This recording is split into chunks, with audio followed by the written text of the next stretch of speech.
l'idée, c'est de donner la compréhension du travail corporel dans le cadre des violences sexuelles, le sens du travail corporel dans le cadre des violences sexuelles. Alors déjà, quand on entend les personnes qui ont été agressées, elles parlent de tsunami, elles parlent d'explosion interne, elles parlent de fragmentation. C'est dire à quel point le corps physique souffre, hein, et avant tout.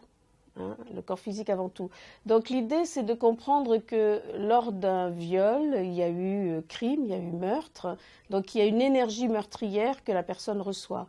Et donc l'objectif, ça va être de sortir cette énergie meurtrière. Si on tarde à aller dans le corporel pour effectivement réparer ces violences sexuelles, effectivement, le corps va de plus en plus envoyer des messages de plus en plus intenses et de plus en plus graves pour faire appel aux soins, tout simplement. Hein.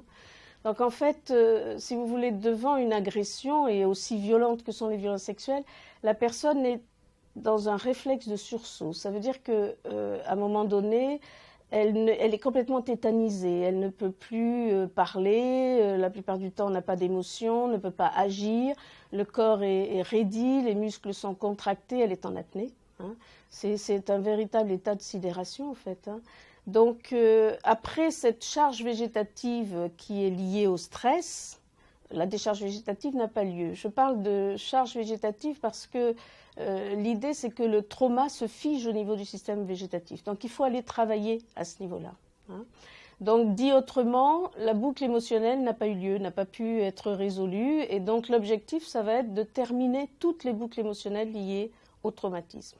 Hein. Ça, c'est essentiel de le comprendre. Et donc, à partir de là, on préconise 10 thèmes de réparation avec des objectifs bien précis, avec des outils qui sont pensés, adaptés à chaque thème. Quand on prend l'exemple du premier thème, qu'on appelle les limites, on propose à la personne de vraiment redécouvrir sa zone de confort, de conscientiser ses propres limites. Et dans un exercice en binôme, par exemple, on va concrètement lui demander d'avancer lentement vers son vis-à-vis et d'être très à l'écoute de ses sensations, voire même de ses émotions, mais surtout de ce langage corporel qui, en fait, va donner la limite. Hein. Voilà, dans un autre exercice qu'on appelle, dans un autre thème qu'on appelle la protection, l'idée, ça va être bien sûr de prendre soin de soi, de prendre soin de son corps, mais dans le même exercice de binôme dont je parlais tout à l'heure, là, on va demander à la personne de poser un nom ferme, hein, ou un stop, quelque chose de très convaincant, hein, j'ai envie de dire, qui fait qu'elle va pouvoir garder la bonne distance entre soi et l'autre et surtout la faire respecter. Hein. On a un autre thème qui me paraît essentiel, qu'on appelle les bases. Et là, il est question de renforcer la posture, de travailler l'affirmation de soi, puisque quand on travaille sur le corps, on travaille sur la psyché et inversement. Et donc, pour cela, on va proposer une marche consciente avec des exercices qui peuvent faire référence à l'orang-outan ou à l'éléphant, et qui, de par la pesanteur au moment de la marche, va permettre à la personne de conscientiser vraiment la qualité de ses appuis, mais sa démarche également, et de faire ensuite le point sur comment était son corps avant, comment est son corps maintenant. Hein.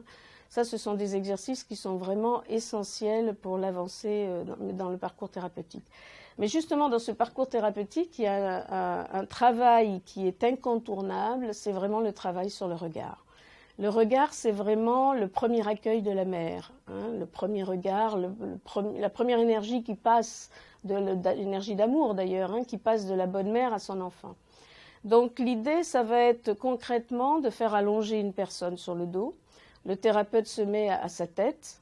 On appelle ça, j'appellerais l'ancrage oculaire, cet exercice, hein, se met à la tête de la personne, le thérapeute, et lui propose de prendre sa tête délicatement entre ses mains et de regarder cette personne à environ 20 cm de son visage, on va dire.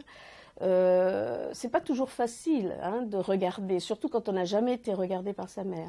Donc l'idée, c'est de donner le temps dont la personne a besoin pour qu'elle puisse regarder, quitte à fermer les yeux, à tourner la tête, etc., pour enfin pouvoir regarder et recevoir, j'ai envie de dire, cette énergie douce et bienveillante que donne la bonne mère à son enfant, hein, et de laisser couler en elle, donc progressivement vers son cœur, vers son bassin, puis dans l'ensemble de son corps, cette énergie-là. qui va lui permettre, si c'est possible, bien sûr, après ça dépend de là où en est la personne, de vivre vraiment cette plénitude. Si c'est possible pour elle de se remplir de cette énergie-là, alors le thérapeute va lui laisser tout le temps dont elle a besoin. Et puis, dans un deuxième temps, on peut prolonger l'exercice dans le fait où le thérapeute peut se mettre au niveau des pieds de la personne et lui proposer de poser ses pieds sur son ventre ou sur un coussin, c'est peut être plus confortable pour le thérapeute ou pour la personne, et lui proposer donc de pianoter avec ses pieds sur ce ventre accueillant, d'aller explorer un peu ce ventre. Et c'est un exercice qui est régressif, mais qui a l'avantage de permettre à la personne de recontacter vraiment sa joie, cet élan du tout petit en fait, cet élan vital du tout petit. Voilà, donc c'est un exercice régressif qui peut faire remonter des mémoires, voire amener des émotions importantes sur l'instant. Donc il est essentiel que ces exercices corporels soient accompagnés par un thérapeute qui est un vrai professionnel et qui est en plus formé aux violences sexuelles.